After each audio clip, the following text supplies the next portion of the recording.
Bienvenidos a todos. Vamos a hablar sobre la relación de los humanos y los volcanes, específicamente las relaciones que se establecen durante los procesos eruptivos y vamos a entender cómo el humano va generando conocimiento como resultado de la necesidad de permanecer en un territorio que es afectado por los productos generados durante una erupción volcánica. Mi nombre es Liliana Troncoso, soy docente de la Universidad Central del Ecuador y les traigo una charla relacionada con la vulcanología social, un tema sin teorizar, pero que tiene mucho campo en el cual trabajar y cuyos resultados aportarán a tomar mejores decisiones en beneficio de las comunidades.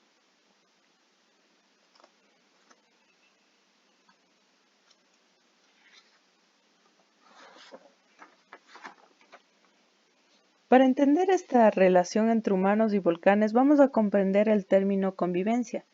Entendemos que la convivencia se establece, por ejemplo, en un matrimonio. Cuando una pareja decide unir sus vidas y vivir bajo un mismo techo, se asume que las personas están aceptando las partes buenas, las partes malas, las buenas actitudes, las malas actitudes, los errores, las virtudes de los humanos. Es decir, una convivencia es aceptar lo bueno y lo malo del otro en beneficio común. A partir de esto vamos a entender que los humanos han establecido una convivencia con los volcanes. Sin embargo, quienes deben aceptar los procesos, los cambios de comportamiento son los humanos. Sabemos a través de leyendas, historias, mitos y cuentos que la convivencia con los volcanes no es fácil, porque los volcanes tienen un comportamiento bipolar, para usar un término de actualidad. Estos volcanes tienen un doble comportamiento, es decir, pueden ser generosos, pueden actuar como guardianes, pueden ser protectores, incluso se les otorga cierta figura maternal en la cual los humanos son protegidos, pero también pueden tener un comportamiento cruel, despiadado, ser castigadores y ser maléficos, es decir, generar daños a los humanos que viven en sus territorios. A partir de esto, establecemos que la convivencia con los volcanes tiene épocas de paz y épocas muy complicadas, épocas en las que hay florecimiento, hay fertilidad y épocas en las cuales es muy difícil que los humanos obtengan los recursos en estos territorios. Debemos entender también que cuando trabajamos en un volcán estamos trabajando en un sistema integral que actúa con varios componentes. El volcán no es una acumulación de tefras, lava, ceniza, es algo más. Tiene flora, fauna, es generador de alimento, genera suelo, tiene cuerpos de agua. Son muchos los componentes que deben ser sensibles a los cambios de la actividad del volcán. Debemos entender que la ciencia, la investigación, la tecnología nos permite generar mucha instrumentación para entender mejor el funcionamiento de los volcanes. Entendemos que la ciencia y la investigación nos permite saber la historia y comprender mejor el proceso de evolución del volcán. Sin embargo, aún no existe algo que nos permita hablar en la integralidad, es decir, entender cómo actúa este sistema y los cambios que se generan durante un proceso de reactivación, un proceso de inestabilidad y durante los procesos eruptivos. Estos cambios incluso pueden llegar a influir en el comportamiento de los humanos. No podemos desfragmentar el sistema y pensar que en una sola parte vamos a obtener toda la información relacionada al volcán y su funcionamiento. Es verdad que los sistemas de instrumentación y la información nos permite generar escenarios y nos permite comprender lo que posiblemente puede ser el volcán. Sin embargo, debemos entender que mucha de la información relacionada al comportamiento del volcán puede venir de la comunidad que convive o ha convivido de generación tras generación con este territorio. Esa comunidad que entiende y que sabe cómo funciona su territorio, incluso que puede visualizar evidencias no claras para nosotros sobre cambios en el comportamiento del sistema, que se reflejan en cambios en el volcán. Cabe señalar como ejemplo lo observado por uno de los vigías del volcán Tungurahua, específicamente de la zona de Sihuibe en el año 99. A inicios de la reactivación del volcán, pudo percibir que una ave migró de manera permanente del volcán. Al parecer, el ave respondió a los cambios y se alejó del volcán. Debe haber más evidencias relacionadas a estos cambios que podían ser utilizados para saber qué está sucediendo en el volcán y que nos permitan construir escenarios con menores incertidumbres. Para establecer las relaciones que se van generando con los volcanes y específicamente durante los procesos de erupción, vamos a hablar de dos casos, del volcán Tungurahua y del volcán Cotopaxi. Los dos se encuentran en la cordillera de los Andes y están en la zona centro del Ecuador.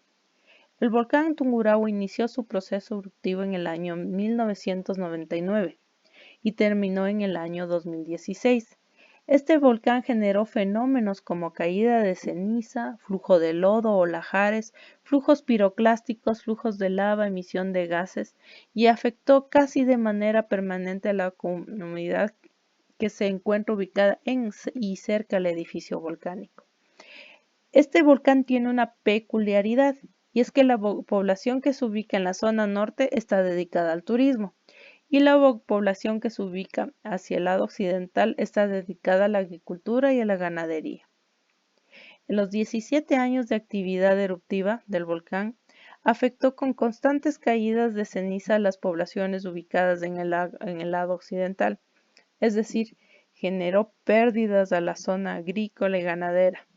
Y en el lado norte, la erupción estableció una suerte de oportunidad porque obligó a la población de Baños de Aguasanta a cambiar de un turismo local y religioso a un turismo más diverso y como centro los deportes extremos. Es decir, un mismo volcán, un mismo proceso eruptivo, pero diferentes visiones y oportunidades. Una erupción significa mayores ingresos a la zona norte, pero mayores pérdidas a la zona occidental. Con esto quiero indicar que a pesar de ser un mismo volcán, las relaciones con la comunidad son distintas. Por lo tanto, no se puede considerar que lo que funciona en un sitio puede ser utilizado como receta milagrosa en otro. Es necesario establecer las peculiaridades y respetar las diferencias. El Cotopaxi es un volcán conocido mundialmente porque tiene un casquete glaciar que se asocia con la posibilidad de generar flujos de lodo o lahares. En el caso de una erupción con flujos piroclásticos, los flujos de lodo o lahares serán generados. Este volcán es conocido porque su última erupción en 1877 afectó a varias poblaciones ubicadas tanto en los drenajes norte, sur y oriente. Y en la actualidad los drenajes norte y sur han sido centros de desarrollo económico, residencial y comercial. Este volcán dio un aviso de activación en el año 2000, que no llegó a un proceso eruptivo. En abril de 2015 se reporta una nueva reactivación que va incrementándose hasta llegar a la erupción en la madrugada del 14 de agosto del 2015. Esta erupción generó explosiones que produjeron columnas de emisión con ceniza que afectaron a la zona occidental y noroccidental del volcán hasta noviembre de ese año. En todo ese periodo no se generaron flujos piroclásticos y no se generaron flujos de lodo o lahares primarios. Se puede decir que el volcán Tungurahua fue un sitio de aprendizaje progresivo de la actividad eruptiva de un volcán y la afectación consecuente a las comunidades. Un sitio donde científicos, tomadores de decisión y comunidad en general tenían el conocimiento generado por las pruebas de errores por más de una década.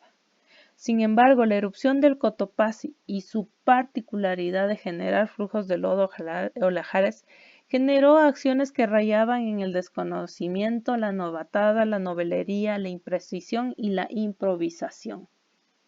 Al parecer, la década de enseñanzas del Tungurahua no había sido consolidada. Una situación particular entre los dos volcanes fue que en el inicio de sus procesos eruptivos se generó en paralelo a crisis económicas y sociales. En el caso del Tungurahua, la dolarización y en el caso del Cotopaxi, una serie de decisiones políticas y legales del gobierno de la época que resultaron en el incremento en número y fuerza de manifestaciones populares en todo el territorio ecuatoriano. Esta suerte de coincidencia muchas veces hace que la población perciba y concluya que el gobierno de turno tiene la posibilidad de influir en los procesos naturales y que estos actúan en beneficio de ellos. Luego de 17 años de erupción podemos encontrar aún en la zona de influencias del Tungurahua memoriales que nos recuerdan la grave afectación de la comunidad por las constantes caídas de ceniza, lahares y flujos piroclásticos. Estas estructuras son mudos testigos que nos cuentan historias de abandono de tierra, pérdidas de medios de vida, migraciones internas y externas, cambio de cultura, en fin, procesos que afectaron gravemente a la población. El conocimiento adquirido y generado por las comunidades del Tungurahua durante estos 17 años de erupción es valioso para poder entender y poder replicar en otras comunidades. Sin embargo, algo que he podido establecer es que las preguntas, las entrevistas y las encuestas con que llegamos a los pobladores pueden ir en contra de los resultados que queremos lograr. Preguntamos en función de nuestras realidades y nuestros imaginarios. El intercambio de experiencias y conocimientos es un compartir de humanos, es decir, es un trabajo de generar confianza, amistad basado en la empatía. Es un trabajo de largo tiempo que debe iniciar antes del proceso eruptivo, en épocas de paz, para en la tranquilidad entender las relaciones rutinarias que se establecen entre el humano, sus comunidades, con el volcán. Es un trabajo que no tendrá como resultado una receta de cocina, un formulario o una ecuación. Es información que se logra cuando uno vuelve a ser humano y comparte la mesa con amigos y no espera respuestas, sino simplemente el compartir. Los mayores procesos de aprendizaje y generación de conocimiento no son individuales, son procesos colectivos, donde las familias y la comunidad se apoyan para poder salir adelante. Es lo que les permite luchar por sus tierras y no abandonar sus herencias. Les invito a ver esta imagen y les invito a reflexionar sobre esta imagen. En el fondo tenemos un volcán que abraza y entrega los recursos de esta comunidad. Una comunidad que vive a menos de 10 kilómetros de un volcán en erupción y sin embargo se arriesga y continúa luchando por su vida. ¿Qué podemos preguntarle y qué respuestas podemos esperar? ¿Qué hace usted aquí? ¿Por qué no se va? ¿Por qué cultiva esto? ¿Qué siente? ¿Qué escucha? ¿Qué piensa? Son preguntas complicadas. Considero que callar, observar y reflexionar es mucho más profundo y considero que hay momentos en el que el método científico nos sirve para entender esa relación de humanos y volcanes. Debemos ir más allá, debemos sentir y ponernos en sus zapatos. ¿Qué sentiría si alguien llega y le pregunta, ¿por qué vive usted aquí? ¿Vendería su casa? ¿Usted vendería sus medios de vida? ¿A dónde se iría? ¿Cómo comenzaría? ¿Dejaría el conocimiento que ha logrado hasta hoy para comenzar nuevamente de cero? ¿Perdió todo? ¿Y qué sintió? ¿Y cómo supo que la cebolla sí y que la mora no? Esas son las preguntas que muchas veces se ven enfrentados y creo que las respuestas obtenidas no son las mejores respuestas. Debemos entender que muchos resultados no se logran en lo individual, sino en lo colectivo, que el conocimiento se fortaleció en las alianzas y en la convivencia diaria. La comunidad que vive en el volcán Tungurahua es una comunidad luchadora, es una comunidad que no se detiene, que no entiende el no. El volcán con los flujos de lodo tapaba la vía y la comunidad se organizaba para quitar las piedras y abrir la vía que era absolutamente necesaria para sacar sus productos, para salir a la ciudad, para obtener educación, para obtener medicina. Esa es la lucha que ellos tienen día a día por 17 años. Es más, hasta la actualidad. Debemos entender esas relaciones, debemos respetar esas relaciones y debemos no intervenir. Los científicos tenemos información instrumental sobre el volcán y podemos tratar de dibujar escenarios de comportamiento, pero no tenemos todo el conocimiento ni toda la certeza sobre lo que podría ocurrir. En las comunidades debemos actuar como mediadores entre la comunidad y el volcán para la toma de decisiones correctas o las más adecuadas. Y siempre debemos admitir nuestras limitaciones y nuestros posibles errores. Debemos respetar las relaciones que se han establecido a lo largo de la historia entre ese grupo y la comunidad. Debemos entender que un volcán no es un partido de fútbol y no podemos hablarle a la comunidad con resultados posibles. No le podemos decir es posible que gane, es posible que pierda, es posible que empate, es posible que no juegue. Debemos entender la información que le estamos dando y la gravedad de la situación en la cual muchas veces se encuentra. Cabe el ejemplo, en el volcán Tungurahua, 17 años después, la comunidad es una fuente inagotable de conocimiento y de sabiduría. Es una fuente y un ejemplo de lucha, porque resistieron una evacuación obligatoria que les sacó de sus casas, que resistió los embates de fenómenos eruptivos que afectaban sus ingresos, que les dejaba sin ahorros. El conocimiento que la comunidad tiene debe ser protegido y debe ser respetado. Uno de los recursos más utilizados cuando inicia un proceso de reactivación, un proceso de inestabilidad en un volcán, es la capacitación. Inmediatamente nos organizamos y comenzamos a llevar información que creemos que es importante y que consideramos que ayudará a salvar la vida de las personas que habitan en zonas potencialmente afectadas por determinados fenómenos volcánicos. Les hablamos del origen del volcán, les hablamos de la historia del volcán, los fenómenos volcánicos, las características de los fenómenos volcánicos, los ejemplos en otros países, las edades de los volcanes, lo que hacen los lahares, lo que hace la ceniza, y les damos una clase magistral similar a un aula de clase. Sin embargo, luego de 15 años de capacitaciones a comunidades que potencialmente serían afectadas por los lahares del volcán Cotopaxi, llegamos a la conclusión de que la comunidad no quería oír más sobre el volcán, no quería oír más sobre sus características, no quería oír más sobre su historia. Quería saber qué hacer, quería saber qué acciones tomar para salvar su vida, quería saber cómo armar un plan y cómo protegerse. Sin embargo, una evaluación en campo nos permitió determinar que los procesos de capacitación, en los cuales un instructor entrega información y se va, pueden ser altamente desastrosos porque destruyen la información y el conocimiento que la comunidad pudo haber tenido sobre el volcán y resultado de la transmisión de conocimiento de generación en generación. La falta de procesos de retroalimentación que acompañan las capacitaciones resultaron en tenerle miedo al volcán Cotopaxi, miedo a los lahares, pero no se entendía perfectamente qué era el lahar, qué características tenía, cómo les afectaba y cuáles eran las posibles soluciones que podrían ayudarles a enfrentar el fenómeno. Recordemos que provocar miedo en la comunidad puede resultar en procesos no exitosos. Lo que debemos lograr es que la comunidad entienda y comprenda el fenómeno, para que evalúe su situación frente a este y pueda proponer planes de autoprotección, pero sobre todo fortalezca el conocimiento entregado por sus abuelos.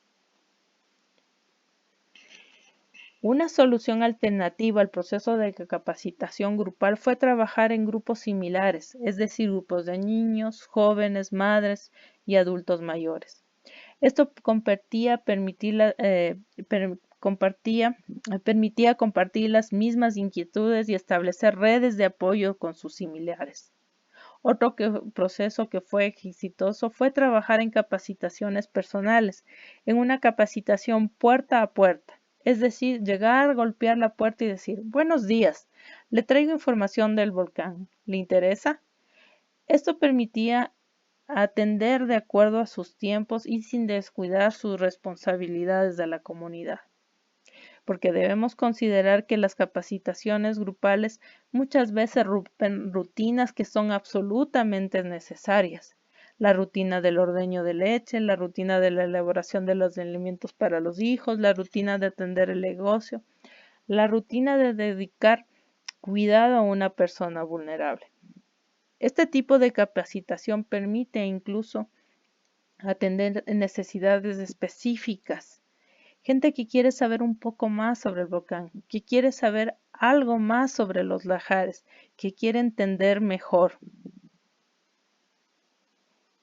Este tipo de capacitación nos ayuda a dar información específica sobre los fenómenos sin el miedo de ser criticado.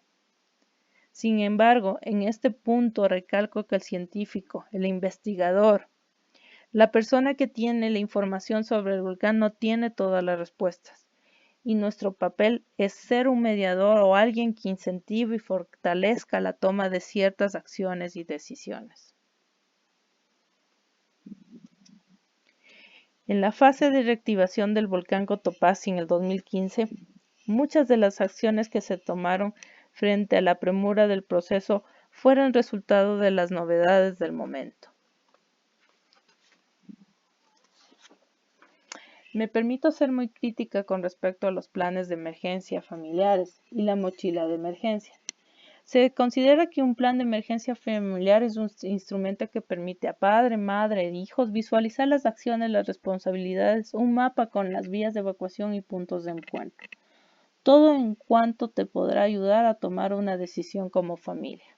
Sin embargo, una situación que se pudo observar en Cotopaxi era una variedad de planes de emergencia familiares con distintos tipos de propuestas que llegaban a confundir al posible usuario. Planes familiares que se diferenciaban por colores, por sellos y que incluso no consideraban la realidad. Las familias no están compuestas todas por padre, madre e hijo. Hay familias que están compuestas por padre, madre, abuelos, tíos, familias extendidas y donde resultaba muy complicado aplicar la propuesta. Incluso no se tomaba en cuenta el tipo de papel en el que se hacían estos planes familiares. En un caso encontramos planes cubiertos de un papel laminado en el cual no se podía rayar ni escribir. Este tipo de detalles nos dejaban profundas preocupaciones, por no decir suspicacias, de las decisiones y manejos de recursos durante una emergencia. Respecto a la mochila de emergencia, se habla mucho. Sin embargo, tenemos que evaluar qué es lo necesario. Nos encontramos casos donde la mochila de emergencia termina siendo una maleta de viaje y tiene cosas tan peculiares como jabón, incluso preservativos. Por eso debemos preguntarnos si las propuestas están en el campo de lo novedoso o de la novelería, en el campo de lo útil o de lo inútil.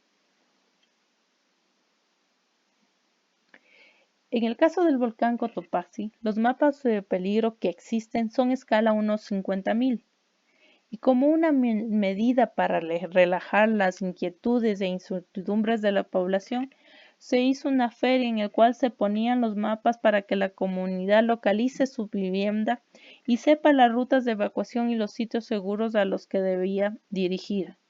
Sin embargo, tenemos que considerar el alto nivel de incertidumbre que existe en un mapa a escala unos 50.000.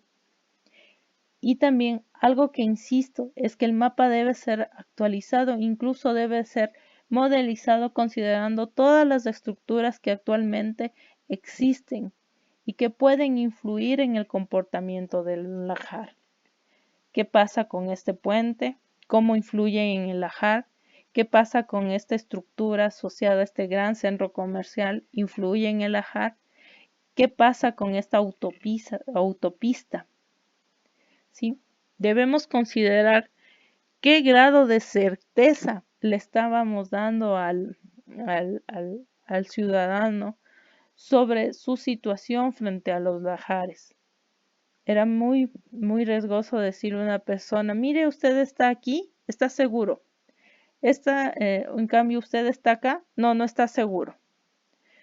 Puede haber casos en el cual este tipo de ejercicios pueden afectar gravemente la situación de una familia. Además, había situaciones donde las casas quedaban mitad en sitio seguro, mitad en zona de afectación.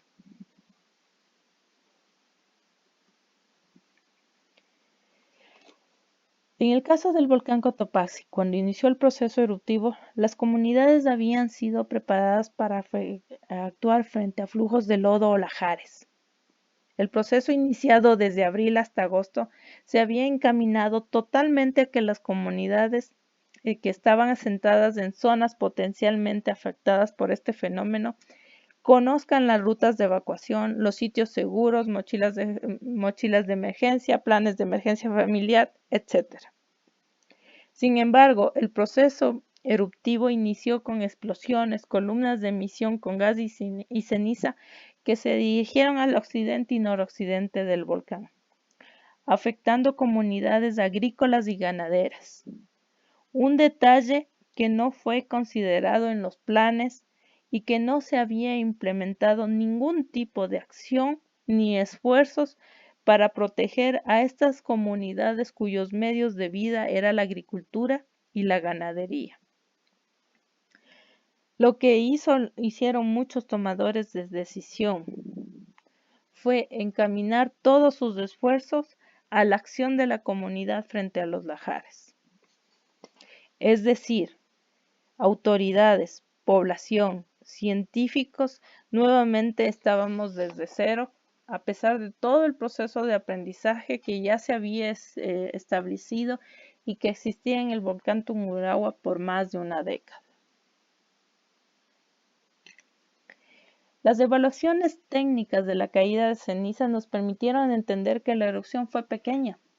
Sin embargo, los datos y la percepción y los daños que sufrió la comunidad eran totalmente distintos. 1 milímetro, 2 milímetros de ceniza causan graves daños a la agricultura y a la ganadería. Y debemos de entender que a pesar de que nuestra evaluación señale que es una erupción pequeña, la ceniza ocasionó pérdidas totales. Es decir, debemos diferenciar la evaluación en el campo científico y la evaluación de los daños ocasionados en la comunidad.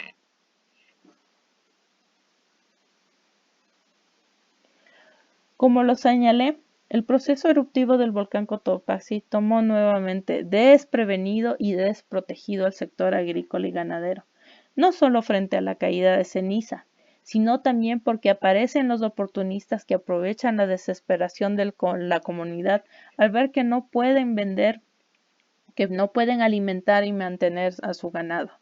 Y esto hace que la comunidad tome decisiones apresuradas e incluso injustas para su economía. Los oportunistas llegan y compran el ganado a precio totalmente irrisorio, llegando a casos tan patéticos donde una vaca es comprada por menos de la mitad de su precio y el ternero llevado como regalo. Este tipo de situaciones fueron observadas en el Tungurahua. Sin embargo, una década después se volvieron a repetir en el Cotopaxi. El no contar con la planificación que permita que estos sectores agrícolas y ganaderos, que son muy sensibles a este tipo de fenómenos, generen planes de prevención y planes que permitan proteger sus medios de vida, los hicieron presa fácil de gente que ve su oportunidad en la desgracia de otros. Es importante entender por qué un país y una comunidad que había sufrido una década de afectación del sector agrícola y ganadero por caída de ceniza no tuvo capacidad de transmitir ese conocimiento de una comunidad a otra, pero sobre todo no tuvo la capacidad de permitir el que actores interesados en proteger a la comunidad actúen. ¿Recuerdan lo que sucedía en Ecuador a la par del proceso eruptivo del Cotopaxi? Sí, protestas sociales. Como respuesta a la erupción y flujos piroclásticos en el volcán Cotopaxi, se generó un decreto de estado de excepción el sábado 15 de agosto. Esto limitaba los derechos de los ciudadanos y se centralizaba la información. En este punto, es muy importante reflexionar de la distancia absolutamente necesaria que debe tomar la ciencia, la investigación y los tomadores de decisión de momentos políticos y sobre todo circunstancias que pueden ser aprovechadas en beneficio de determinados grupos, poniendo en riesgo las posibilidades de ayuda y apoyo hacia las comunidades.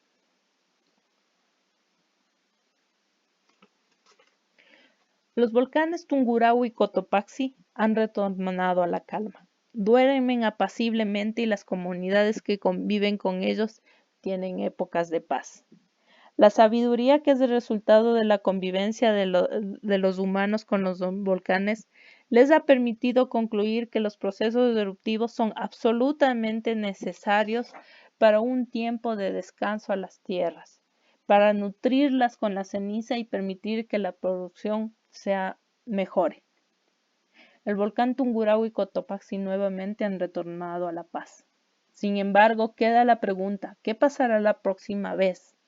¿Habremos recuperado el conocimiento? ¿Habremos aprendido o iniciaremos de cero? Las comunidades que viven en el Tungurahua y Cotopaxi también han retornado a la paz. Conviven plácidamente y sus vidas son más tranquilas.